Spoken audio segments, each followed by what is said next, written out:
Before I show you the Mars-Tronic Treblemaker, let me quickly explain what a treble bleed is and why you might want one. Now, if you've listened to the Guitar Builders Collective chat podcast recently, you may have heard us discussing quite passionately why some people want and some people don't want a treble bleed. Essentially, on a normal volume, as you turn it down on the guitar, you're going to lose some of the treble sound. And that means going into your amp, as you turn the volume down and the treble disappears, the drive on the amp, if you're really pushing your amp, is going to lessen. So you would essentially get a little bit less overdrive. Now, if you have a treble bleed in, you can potentially turn your volume down, keep the treble there, not let it fade away, and keep that drive going on your amp. Now, some people like that, whereas other people like what naturally happens to the amp as you turn the volume down. The treble gets a bit more muddy and the amp sound changes because you lose some of that treble that drives it. Now, it's all a matter of taste. And of course, when you set up a treble bleed, there are different ways to set it up and different variations of setting it up, which means it's going to have a different effect on your guitar, which is where the Treblemaker comes in. But more of that later. Let's have a look. Here I've got a standard volume control set up, one lug going to earth. The earth goes off on the black wire. Then we've got the wire that comes in from the pickup and the wire that goes out to the hot on the output jack. Now, what you can do to help get rid of that loss of treble is to simply put a capacitor across the two hot lugs, so the one that comes from the pickup, the one that goes to the output. Now, I'll talk more about the values of that capacitor later. Now, with just having a capacitor there, what you might find is as you turn the volume down and down and down, the treble really pushes through. So some people like to stop that treble pushing through too much. And the way you can do that is by adding a resistor. So to help with that problem, what you can simply do is attach a resistor between the two legs of the capacitor. This does a great job of sort of honing in that treble. So it still remains as you turn down the volume, but it's not as powerful as not having the resistor there. And of course, changing the resistor value can change that. And the value you might want for your resistor depends really on what capacity you've got, what pickups you've got, potentially what amp you're using, what volume pot you might have. But one thing this does do is as you turn the volume down, the taper of the volume, so the ratio at which it changes, may have altered. And some people don't like that. So a way around that is to, instead of putting your resistor across the two legs of the capacitor, which we would say is in parallel with the capacitor, you put it in series, so it attaches onto one of the legs and then onto the volume pot. It's kind of a compromise between the two versions we've just seen, the parallel and the just capacitor on its own. Another option is to have both the series and the parallel. Again, it's a matter of taste, and the values that you use do affect everything, and that all is related to how your guitar and your amp's working. But as I'm sure you can tell, it's a real pain to keep soldering, desoldering, changing things in and out, especially if you've got to take the pick guard off, which is where the Treblemaker comes in. So the Mars-Tronic device, there's two versions of it, and I'm going to start with the version that I use and show you how I use it. It's kind of an all-in-one unit. You can clip a capacitor in it. It's got this little tool which helps you do that. And then there's two very small micro pots that you can change with a screwdriver, which it comes with. And essentially, one of those is the resistor in parallel, and one of those is the resistor in series. And they range from 10k at the lowest point to 500k at the top point.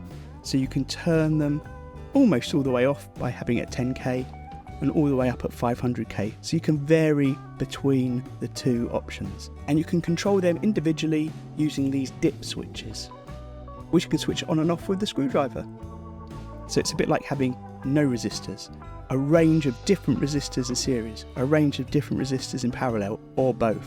And of course, because the capacitor comes in and out, you can change the value of that quite easily. Now, what I tend to do is have these wires coming out, which I then clip with the crocodile clips onto the volume pot. And I have it hanging out of the guitar while I'm testing. So I can play with the guitar in playing position. You can see here, it's just out the front of the pick guard, and it allows me to change all the settings. Now, when I got this from Ben at Mars-Tronic, it came with a guide of some different setups, which you can see here. And I've done a little test of each of them, and I've recorded them and also recorded the visual so you can see the waveform. But bear in mind, this isn't a really scientific method, it's just me turning the control.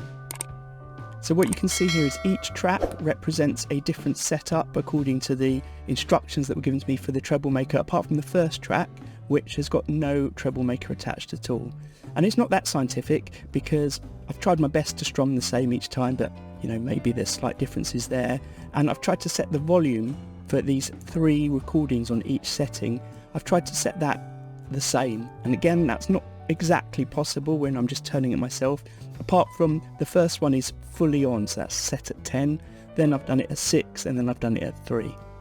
And now let me solo track 1, no setting.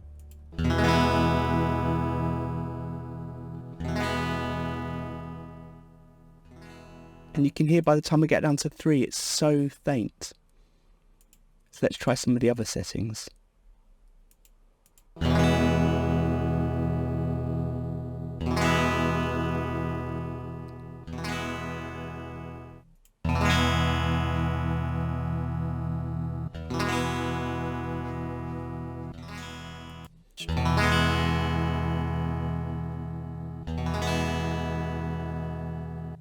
I don't need to do them all, but you can see some of them, particularly by the time it gets to the 3rd, are definitely really faint again.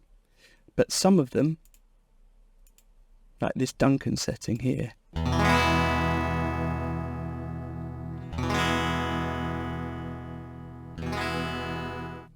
still pretty clear by the time it's got to the 3rd setting. There is a difference, but for this I was just going straight into my computer. If I was going into an amp, you might see a bigger difference in the way the amp responds. So it's a matter of by ear picking the one you like the most. I think I quite like this Mojo tone setup because there's definitely a difference between the 2nd and the 3rd setting, but the 3rd setting is still pretty strong. Let's hear that again.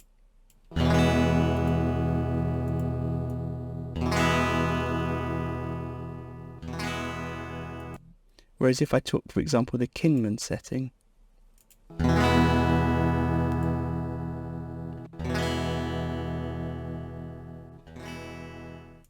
it's still more noticeable than having nothing there, but I think I want a bit more volume down at number 3. But again, that's just how it's working on this Telecaster, plugging into my computer. Presumably if you're watching this on YouTube, maybe listening on your headphones, you're not going to notice so much.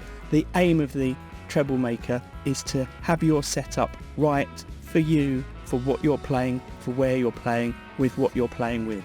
And that's allowed me for this Telecaster to decide what was the best sound for it. And of course, you're going to be watching this on YouTube, potentially on a phone, on a TV, through headphones. It's going to be hard to really tell the differences. But when you're in the room, you can tell the difference. And one of the great things about having a Treblemaker that you can adjust like this is you can adjust it if you're playing in your bedroom or you're playing live.